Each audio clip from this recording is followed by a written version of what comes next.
Okay, so we're going to start talking about parallel lines and transversals. A transversal is a line, it's a straight line that intersects two lines, two parallel lines in the same plane at two different points. Okay, much like this picture below. Transversal T and lines A and B form 8 angles. 1, 2, 3, 4, 5, 6, 7, 8. Right here is labeled exterior, interior, exterior. So exterior means that it's on the outside of the parallel lines. Interior means it's on the inside of the parallel lines. This is in your book, page 347.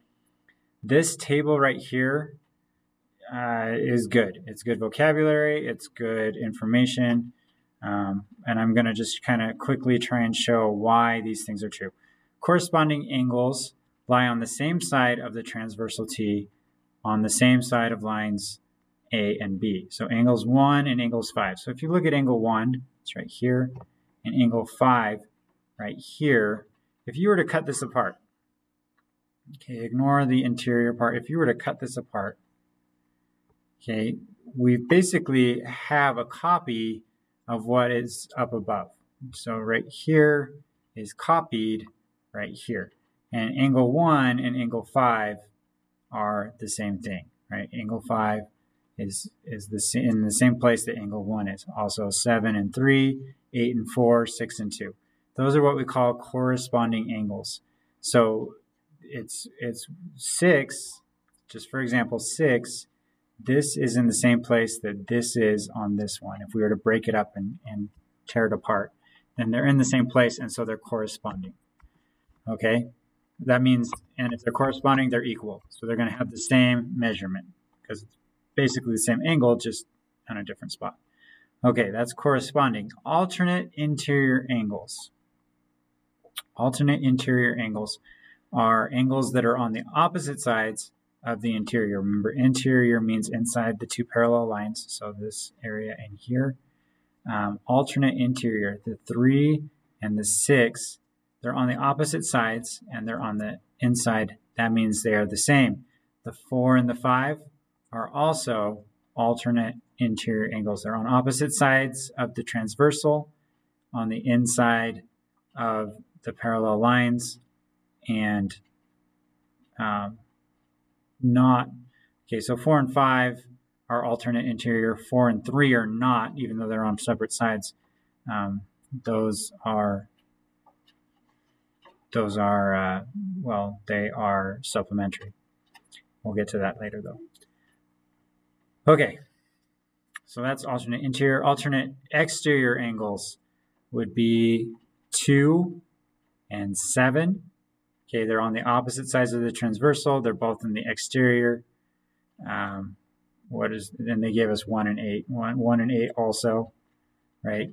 Opposite exterior or alternate exterior.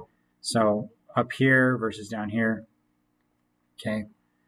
So 1 and 8 would be the same, and 2 and 7 would be the same measurement. And then same side interior angles. Same side interior angles.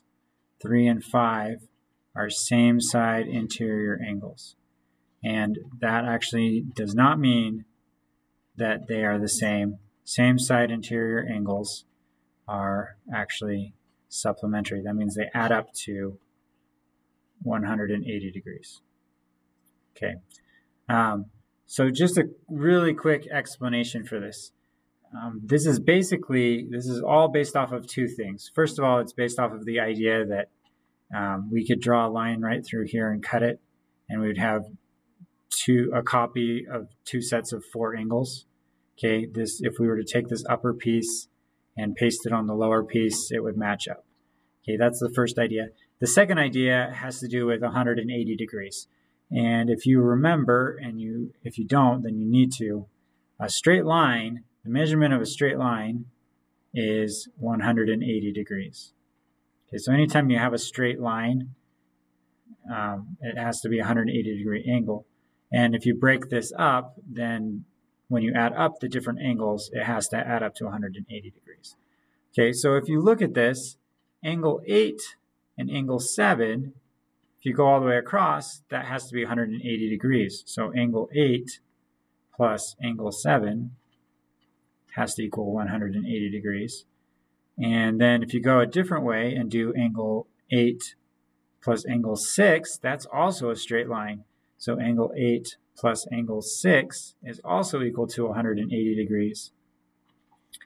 Angle 8 didn't change. Angle 7 and angle 6 are two different angles, but for them to equal 180 degrees, angle 6 and angle 7 have to be equal to each other. So angle 6 and angle 7 have to be equal to each other.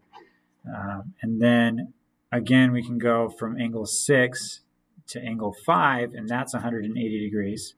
So angle 6 plus angle 5 is equal to 180 degrees. But we also know that angle 6 plus angle 8 is equal to 180 degrees. And so that means that 8 and 5, angle 8 and 5, also have to be equal. And hopefully that makes sense. If it doesn't, it's just one of those things that the more you look at it, the more you think about it, the more you practice it, the more it does make sense. Okay, so eventually it should click, even if it hasn't yet. Angle 8 and angle 5, they look like they should be about the same angle, right? And because of the way the 180 degrees works, they have to be the same. There's no other way around it. Okay, and that's it. That's the introduction for parallel lines and transversals. We'll do a couple of practice problems, and then we'll move on. That's it for this one.